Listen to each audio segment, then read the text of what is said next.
Welcome back to the Deep Dive. Today, we're taking a plunge into something, well, absolutely critical for any business. Doesn't matter the size, doesn't matter how successful you think you are right now. We're talking about how to navigate, maybe more importantly, how to avoid those common financial pitfalls. The ones that can quietly sink, even really promising companies. And just so you know, this conversation is part of the Journey series by ACE, a cross-border boutique investment bank centered around a global investor business owner network. Our mission here is pretty straightforward. Distill some crucial, actionable insights from our sources on financial management. Help you spot these missteps before they turn into, well, major problems. Because honestly, even a fantastic business idea, a fast-growing company, it can stumble if the financial footing isn't solid.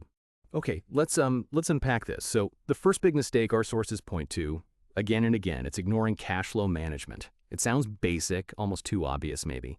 But why do businesses, even the successful ones, get blindsided by this so often? Well, it is fascinating, isn't it? Because, like you said, businesses that look great on the surface, strong sales, happy customers, lots going on, they can actually face real trouble, sometimes even shutting down just because of poor cash flow. The source material uses this great analogy. Cash flow is like the bloodstream of any business, and that's spot on. A bloodstream, okay. Yeah, you've got to understand the difference between the profit you see on paper, like on your income statement, and the actual cash sitting in your bank account. A business can look profitable, maybe because of accrual accounting, they record revenue when it's earned. Not when the cash lands, but if customers aren't paying quickly, or inventory is just sitting there. Right. Or maybe they're funding rapid growth out of pocket. Suddenly, the cash you need for payroll, for suppliers, for just keeping the lights on, it just isn't there. So it's not just what you sell, but how fast that sale turns into usable money in the bank. Liquidity, not just the profit number. Is that it? Precisely. That's where this idea of the cash conversion cycle comes in. Basically, how long does it take for the money you invest in making something or providing a service to come back to you as cash? Okay. A long cycle, even if you're profitable overall, can, well, starve the business of oxygen. Think about, say, a construction company doing big projects. They might have payment terms of 90, maybe 120 days. Great work, profitable jobs, but they're waiting months for cash while needing to pay their own bills now. Without really careful management, forecasting, that profitable company hits a wall, a liquidity crisis. Wow, yeah. That paints a really clear picture of how things can go sideways fast. And I suppose often the reason businesses don't see that cash flow crunch coming is tied to the next pitfall or financial records. It's hard to manage what you can't measure accurately, right? Oh, absolutely. Our sources really hammer this point home. Up-to-date and accurate financial records are, and I'm quoting here, key to making critical, informed decisions related to all business aspects. This isn't just about, ticking boxes for tax time. It's like having a financial GPS for your business in real time. Financial GPS, I like that. Yeah. For example, good records let you do something called unit economics, really understanding the true cost and profit for each thing you sell or each service you deliver. You might have a product line that seems hot, boosting overall revenue numbers, but without detailed records, you might completely miss that its actual profit margin is razor thin, or maybe even negative. So it could actually be draining cash, not helping? Exactly. It shifts the focus. It's not just about stopping losses, it's about finding hidden opportunities too. Good records, they don't just help you avoid losses, they often show you, quote, lost opportunities that can increase sales, profitability, and relax cash flows. Okay, so finding those opportunities, not just plugging holes. Right. Without good records, how do you spot inefficiencies? Rising costs you didn't expect? Or even know which marketing efforts are actually bringing in profitable customers versus just, any customer.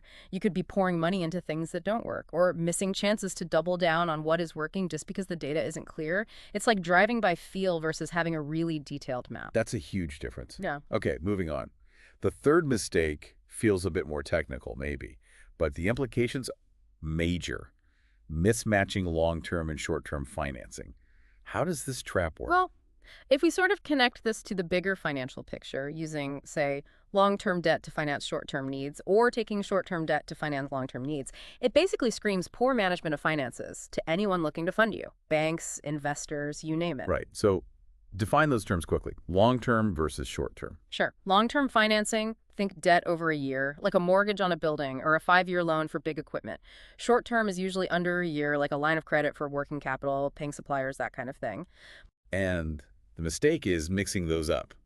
using one for the other's purpose. Exactly. Imagine using your short-term line of credit, maybe due in 90 days, to buy a big machine that's going to pay for itself over, say, 5 or 10 years. I see the problem. Yeah, you've immediately created this huge refinancing risk.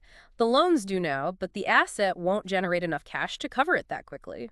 It causes a cash crunch, sure, but it also tells potential funders you don't grasp basic asset liability matching. That's like Finance 101. So it's not just about getting the money, it's about showing you know how to use it strategically. Absolutely. And there's a direct cost, too. The sources point out short-term financing incurs higher costs than long-term financing, often because lenders charge more for that quick repayment risk, a liquidity premium. So use short-term cash for long-term stuff, and you're just paying higher interest than you need to. It's a double whammy. Yeah. You look financially shaky, and you pay more for your capital. Yeah. And that can seriously threaten your ability to get any kind of financing down the road, short or long term, because you've shown you maybe don't have a solid financial plan. That's crucial, especially for businesses looking to grow. Yeah. Okay, our fourth pitfall is one I think many people fall into without even realizing it. Operating without a budget or any kind of business plan forecasts. Just kind of winging it day by day. Right. And this raises a key question, doesn't it? Can you really navigate the often choppy waters of business without a clear destination, without a map? Our source material is pretty clear. A budget for the next 12 months or a business plan for the next 5 years are key tools for successful businesses. They help you plan performance ahead of time. So not just paperwork then. No, definitely not. They shouldn't be static documents you file away. A budget isn't a straitjacket. Think of it as a flexible guide for spending. A business plan isn't set in stone. It's your strategic roadmap, something you revisit. Okay, roadmap guide. Not just number crunching. It's about direction and maybe anticipating bumps in the road. Precisely. These tools help you set targets, spot potential problems early, and, importantly, avoid financial losses before they happen. Like, a decent budget can help you foresee a cash squeeze, linking back to our very first point, so you can find solutions ahead of time, not when the bank account's already empty. Proactive versus reactive. Exactly. Without a budget, you might not realize expenses are outpacing revenue until it's too late. Without a plan, maybe you expand too quickly without understanding the true costs or the market, and suddenly you're overextended. Being proactive is almost always cheaper than cleaning up a mess. So we've covered ignoring cash flow, poor records, mismatching finance, and no budget or plan. What does this all mean when you put it together? For you, the listener, dealing with the day-to-day, these mistakes pile up, don't they? That's exactly the dealmaker's tip from our source. Financial problems rise as financial mistakes accumulate. It's usually not one big thing. It's often a series of smaller compounding errors. And these can get much worse during, say, slower economic activity or, ironically, even during quick growth. Stress points expose the weaknesses. Right. The really crucial takeaway here is this. It is important to avoid such mistakes at early stages, as it can be costly to recover from them when too much damage has been incurred. Think of it like a small crack in a foundation. Ignore it, and eventually... The whole thing can crumble. Precisely. Yeah. The earlier you spot and fix these things, the stronger your business will be. Better chance to not just survive, but really thrive. That's a really powerful point about prevention being key. Just being aware of these common traps is hopefully a solid first step for everyone listening towards building a more resilient, truly successful venture. I really hope you can take these insights and apply them. Absolutely. And maybe a final thought to leave you with. Considering just how costly it is to fix things once the damage is done, what's one proactive step, maybe even a small one you can take today to strengthen your business's financial health for tomorrow? That's a great question to ponder. Thank you for joining us on this deep dive. We'll catch you next time.